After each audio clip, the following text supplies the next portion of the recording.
Welcome back, everyone. Serie A is over, so it's time for a new video about what happened in Serie A this season. You know the verdicts: Napoli champions, Inter, Atalanta, and Juventus also go to the Champions League. Roma and Bologna go to Europa League.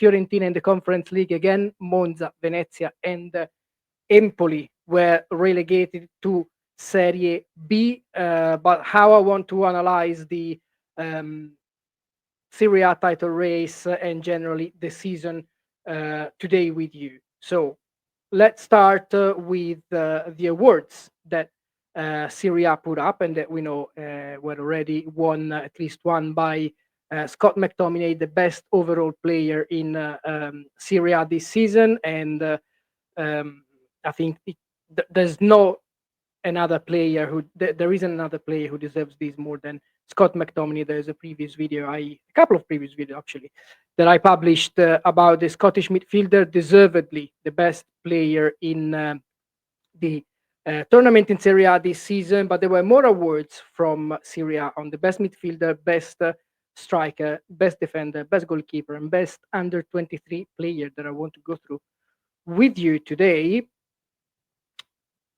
Those were announced before the end of the season. The nominees were Sebastiano Esposito, Nico Paz, and Kenan Ildiz for the under 23, David De Gea, Vanya Milinkovic Savic, Miles Vilar for the top three goalkeepers, Alessandro Bastoni, Alessandro Bongiorno, and Nuno Tavares for the top three defenders, Barella, McTominay, or Renders for the best midfielders, Retegui, Ken, and Orsolini for the best strikers. So, my personal pick on this, Nico Pass for the best under 23, De Gea for the best goalkeeper, Bastoni for the best defender, McTominay, of course, the best central midfielder, the best midfielder, sorry, and Retegui, who is also the best scorer in Serie A this season. The capocannoniere is my pick for the best striker in the league this season. There's a lot to say about the season overall. I mean, I've already spoken a lot about Napoli, about Conte, about everything they've done to achieve the Scudetto, which I still think Inter played a big part,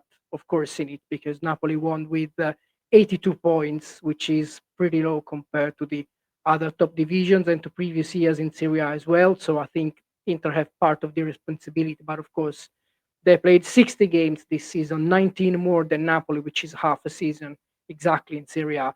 And it's not easy, to balance the energies in terms of mentality, in terms of physicality. So it was a tough season, and now really the Nerazzurri hope to end it in the best way with the Champions League victory. Otherwise, it would be too harsh to talk about a failure season from Inter, but of course it would be a huge blow to finish such a great campaign with so many brilliant games with zero trophies. So for sure there is pressure at Inter ahead of the Champions League final, which would bring pressure regardless of the other result in other competitions. I want to go through with you as well with my team of the season in Serie A, and I think it's. I picked a 4-4-2 formation, so I could include all the roles pretty much. Two central midfielders, two wingers, two centre backs, um, and two strikers as well.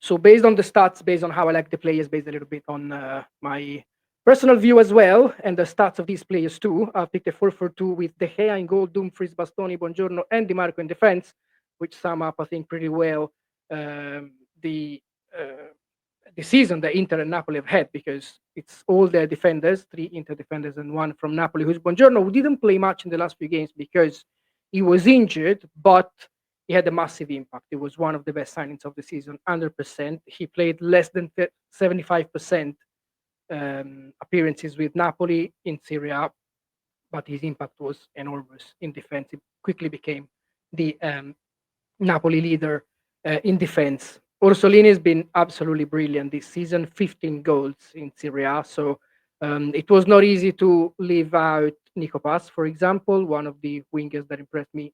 I mean, he played everywhere, Nico Pass, right winger, attacking midfielder, center forward, but he was really one of the best, especially because it was the first season in a playing consistently in a top division, and also he was playing for Como, who had just been promoted to Serie A. They finished in the top 10, so remarkable achievement from Como. McTominay and Reinders at the central midfielder. Sorry, Nicola Barella. I think he deserved to be there as well, but probably McTominay and Reinders were a little bit more eye-catching, in terms of goals and assists.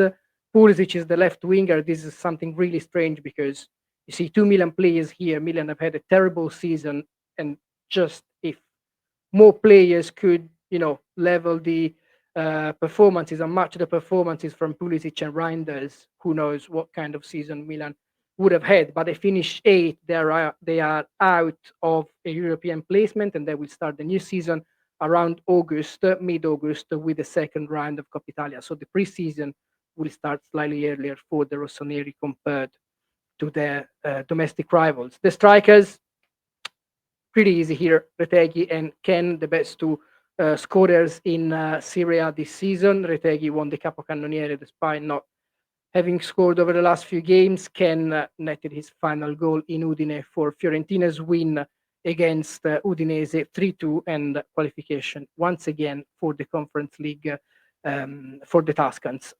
Mm, Of course, it's never easy to pick an ideal 11.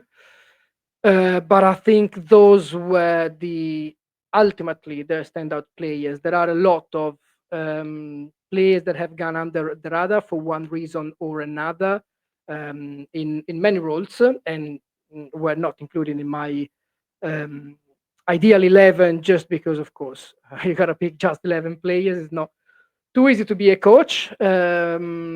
Sondoye is one of those players that have really performed really strongly in Serie A with 8 goals and 4 assists.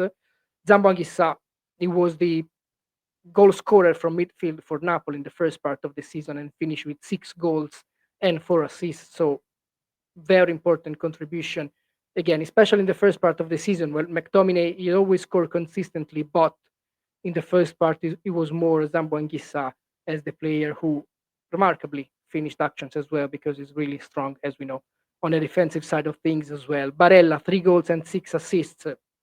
Reinders got 10 goals and 4 assists, and this is why I included it in the ideal 11, despite Milan's poor results. Zaccagni, 8 goals, 6 assists, and even Strefezza of Como, 6 goals and 4 assists. Another impressive player in midfield, I think it was Kefren Turam. Very good debut season at Juventus with 4 goals and 5 assists, and especially in the final part of the season when he started playing more consistently under Igor Tudor, he was a key factor in Juventus qualification for the Champions League, and for, of course, playing in Europe competition, elite competition next season. Defense, you got a little bit what you expect. I quite like Dodo, a little bit inconsistent, got 5 assists in the end and no goals, but I still think he proved to be one of the best right backs in the league. Of course, after Denzel Dumfries, who has had quite a season in Italy and in the Champions League.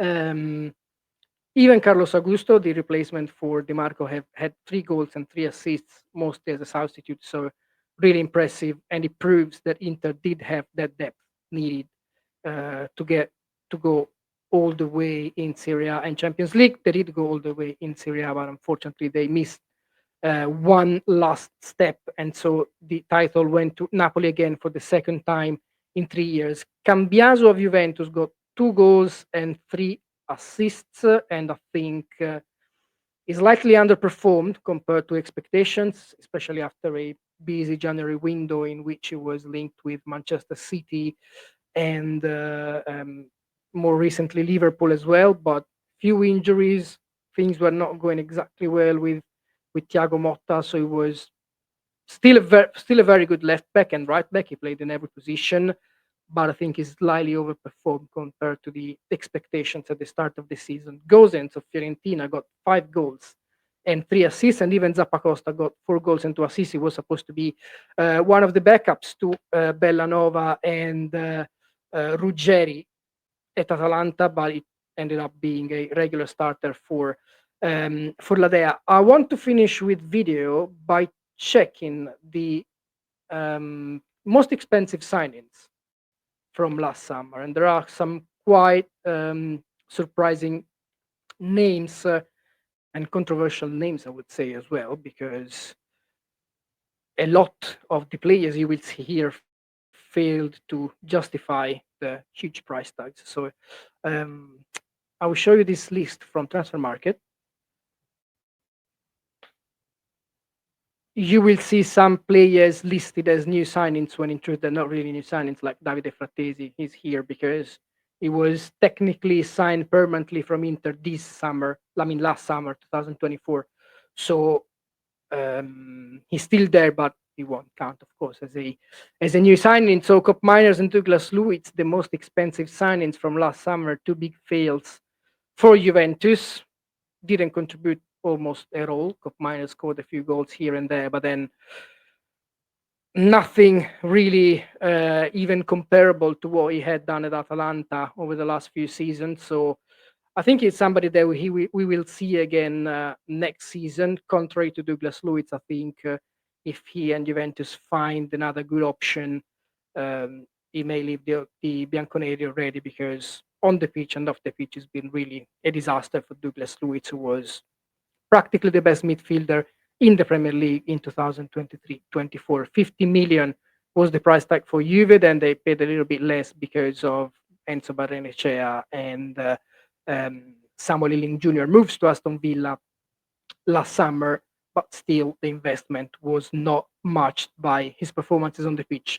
Alessandro Buongiorno is somebody I mentioned earlier, 35 million from Torino to Napoli, one of the best signings of the season, a big win. Santiago Gimenez is debatable, joined Milan in January from Feyenoord. I still think it's a big win because I mean, not a big win, a win, because um, it was not easy at Milan. He still scored a few goals. He was on and off the pitch with Conceição, probably not the best relationship with the coach as well. But I think he has the quality to be the Milan leader in attack in the last few years. He's still young at 23, so I think, of course, the Milan season was not a win. Anyone, nobody except Pulisic and Reinders provided decent, consistent performances for Milan. So the more time he spends at the club, and I think the more he will improve. So I still see Santiago Gimenez as a win signing for Milan. McTominay, we don't even talk about it. Artem Dovbyk, very similar to Santiago Gimenez, last season's La Liga Pichichi. I think it was a win. It wasn't consistent, especially under Ranieri. What was strange is that Dovbyk was more consistent under Juric and De Rossi than under Ranieri, but he scored some very important goals. So I think he's a winner, and he's one of those center forwards. I don't know if he stay long term. It depends on the next Roma coach as well. But he's a player who hasn't necessarily lost his value. Romelu Lukaku, double figures for goals and assists for Napoli, massive win. David Neres is also a win. Was not necessarily a regular starter, especially in the last few months, because he got a few injuries. But when he played, he showed that he had different class compared to average in Serie A. I remember covering the Napoli game in Firenze against Fiorentina. I scored a brilliant goal against De Gea, and especially in the first part of the season, and partially after Kvaratskhelia left, he proved to be a very good addition, but he will need more consistently going to the 2025-26 campaign. Matthias Sule showed improvements in the second part of the season, a pretty good signing for Roma. The first part of the campaign was terrible, but you felt the lad was a little bit lost because there was no clear references at Roma.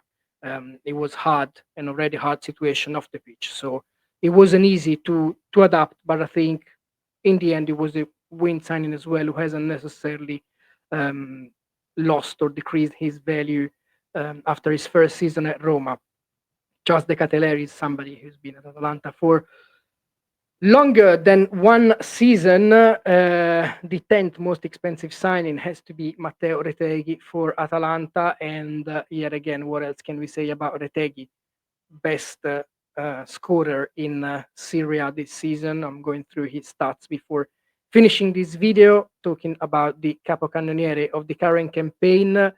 He got 25 goals in 36 Serie A appearances, Retegui, this season.